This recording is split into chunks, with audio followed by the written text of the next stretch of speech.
Buongiorno a tutti e bentornati sul mio canale. Io sono Lessi e oggi volevo fare una cosa molto pratica per me, magari un po' meno entusiasmante per voi, e cioè coniugare due dei temi del mio canale, quindi fare contemporaneamente, quindi risparmiando un sacco di tempo, sia quello che può essere una lezione di tedesco e una di quelle cose a proposito della mia vita in Germania.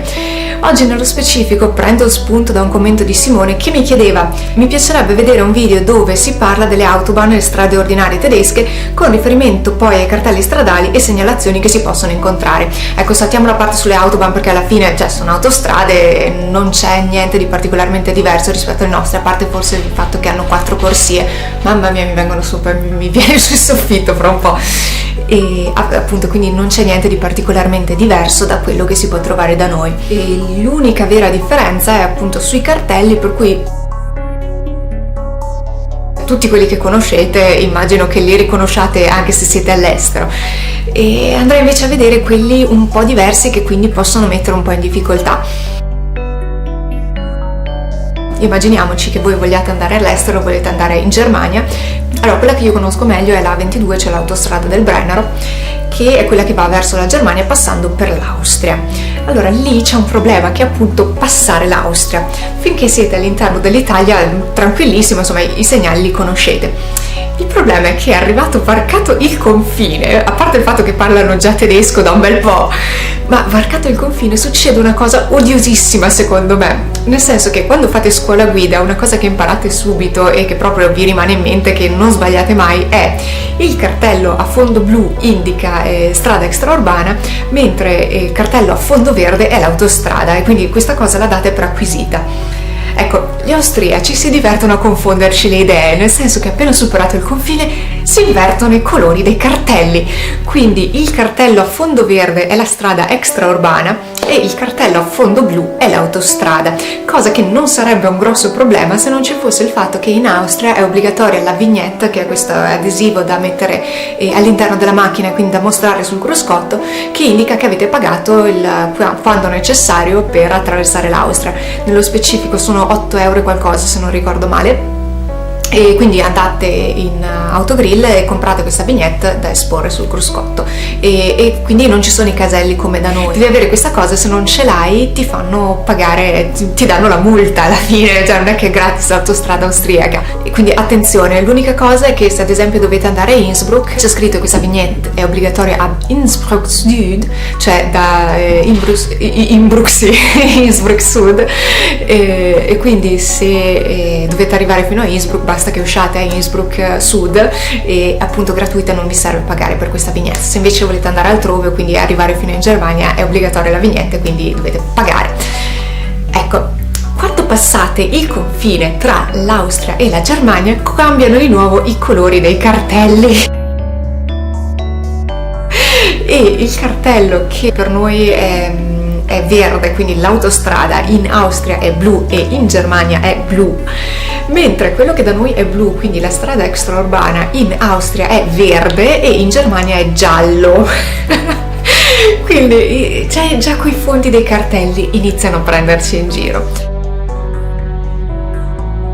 Quindi appunto è una cosa su cui fare molta attenzione. In Germania i limiti di velocità in città sono 50 km/h come in Italia, e su strada statale 100 km/h, al contrario dei 90 dell'Italia, e sull'autostrada non c'è nessun limite, ma questo si sapeva già, cioè il sogno di ogni automobilista è il fatto che in Germania non ci siano limiti di velocità. Chiaramente se ci sono cartelli vale quello che scrive il cartello, cioè può esserci in alcune tratte un limite di velocità.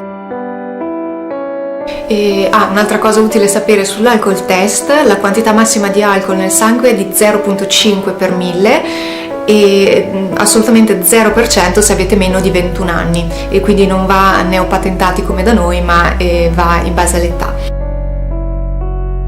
Una cosa che magari vi è utile sapere se per caso doveste andare a fare rifornimento, a far benzina, come si chiamano i cartelli del GPL, della benzina, eccetera eccetera. Allora, il metano è CNG, GPL è LPG invece che GPL, ma magari quella cosa era abbastanza intuitiva, potevate arrivarci.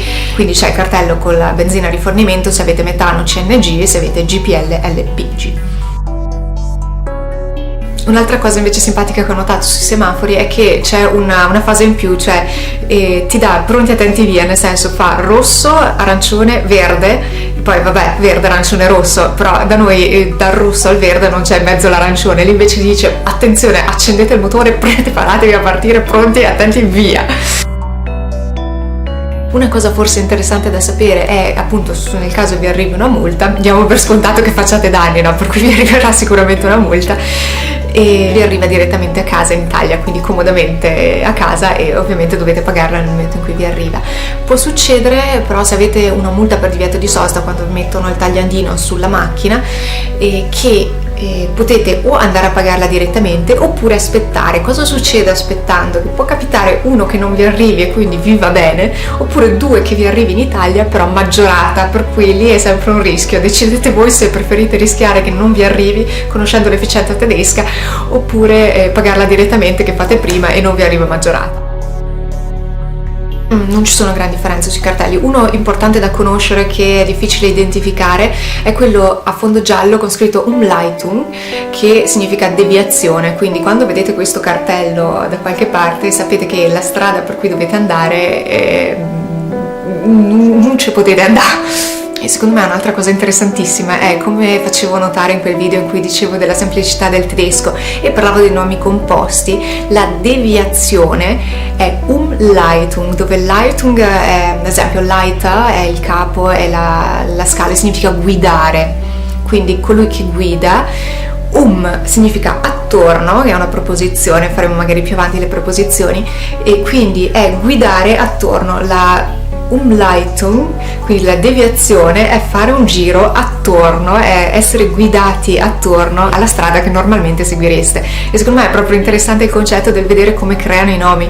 E quindi c'è la Umleitung, che è la deviazione, quindi venite guidati attorno. Per la zona traffico limitato il cartello è esattamente quello al nostro, solo che chiaramente non c'è scritto ZTL, c'è scritto Umweltzone, e Umweltzone, cioè zona ambientale, è la zona traffico limitato. E quindi Umwelt, che è l'ambiente, e Zona, che è zona ambiente, zona ambientale. E proprio il tedesco ha veramente tantissimi di questi termini che molto descrittivi, e che una volta che si conoscono i termini che li formano sono anche interessanti, perché si riesce veramente a intuire molto facilmente. Poi vediamo, c'era un altro cartello che vorrei farvi vedere se riesco a ritrovarlo, che chiaramente mi sono segnata tutti quelli che devo fare, perché sennò con la mia testa che va a quel paese sono una donna distratta, diciamo. Al lato delle strade potreste trovare le fermate dei mezzi pubblici, e sono S per lo Straßenbahn, che è il tipo metropolitana di superficie, U per U-Bahn, quindi la metropolitana vera e propria, e H di solito Haltestelle è la fermata dell'autobus normale, e è un H verde all'interno di un cerchio giallo. Non dovete preoccuparvi, è solo la fermata dell'autobus, cioè non è una cosa che dovete seguire voi. Una cosa che mi ha colpito è che quello che per noi è il percorso pedonale, avete presente l'immagine, cioè il cerchio blu con l'omino che cammina. Ecco, in Germania non c'è un omino che cammina, è comunque intuibile, c'è una signora con un bambino. Adesso, perché deve esserci la signora con il bambino? Non so, non può esserci qualcosa di neutrale, di neutro, un essere umano con un bambino, un adulto con un bambino. Non capisco proprio perché mettere questa specificazione della donna con il bambino. Cosa succede? Cioè, perché l'uomo va in macchina e a piedi ci vanno solo le donne e i bambini? Mi ha un po' curiosito, ma un po' colpita proprio la scelta di mettere questi due personaggi all'interno del cerchio blu che indica la zona pedonale. Poi non so se siete stati a Berlino, lì è molto caratteristica, ci sono i semafori con l'attraversamento pedonale con questi omini simpatici, che però li trovate solo lì, e infatti anche le cose di souvenir per turisti hanno tutti questi omini dei semafori che sono molto particolari. Non so perché li facciano solo a Berlino, e anzi, se qualcuno lo sa mi incuriosirebbe molto questa cosa, sapere perché solo lì, cioè cosa c'è di particolare, perché qualcuno ha deciso di farli tutti così e solamente a Berlino. Ma proprio colpita. Ecco, un'altra cosa che vi è utile sapere, se vedete un cerchiello, sì, un cartello con il classico cerchio rosso tipo divieto con scritto Maut, è fermarsi perché bisogna pagare il pedaggio. Ecco, l'unico cartello che probabilmente da noi veramente non ho mai visto è questo, che vi mostrerò, non so, da qualche parte qua attorno, e che praticamente è il cartello di momento, Itinerario autostradale alternativo consigliato, quindi vi consigliano quando siete in autostrada di andare a seguire la freccia che indica questo cartello. Ecco, da noi non mi pare di averlo mai visto né di averlo studiato, e poi ho la testa per disturbo, proprio è possibilissimo che l'abbia studiato e me ne sia dimenticata nel frattempo. No, non esiste, non sono messa così male. Per il resto, guardate, gli altri cartelli sono assolutamente identici ai nostri, per cui non mi metto a farvi scuola guida, perché altrimenti non finiamo più, perché sapete che sono un'infinità dei cartelli. E io direi che questo per oggi è quanto. Se avete ancora dubbi me li scrivete qui sotto, mi chiedete le cose, vi rispondo, magari vi rispondete anche tra di voi, perché secondo me queste qua sono cose abbastanza semplici e abbastanza veloci da risolvere. Se non vi è piaciuto il video potete mettermi un dislike, se vi è piaciuto mettetemi un like, e se siete curiosi, vi interessa il tedesco, vi interessa la Germania, vi interessano gli altri temi che tratto, chiaramente vi iscrivete e tornate a trovarmi settimana prossima. Settimana prossima andremo a parlare, aspetta che adesso ve lo recupero, mi commentava Andrew che mi scriveva: mi piace sentir parlare in dialetto anche su YouTube. Ecco, mi sono accorta che l'anno passato che non fago un altro video in dialetto, per cui la settimana prossima ne a parlare ancora in dialetto, e vi fago un altro di quei video, sono stata massa seria anche gli ultimi, per cui vi fago un altro video di quelli un po' da ridere, e chi vuole seguirmi me segue, gli altri se poi parlo in dialetto anche mi capiscono, ma tanto mi dicono che mi capiscono, per cui non c'è problema, posso parlare in dialetto, posso parlare in italiano, ne capiscono tutti. Ecco, appunto, per cui la prossima settimana ne a fare un altro video in dialetto, differenze tra il Trentino e la Germania, e appunto ne senti la prossima settimana. Ciao a tutti!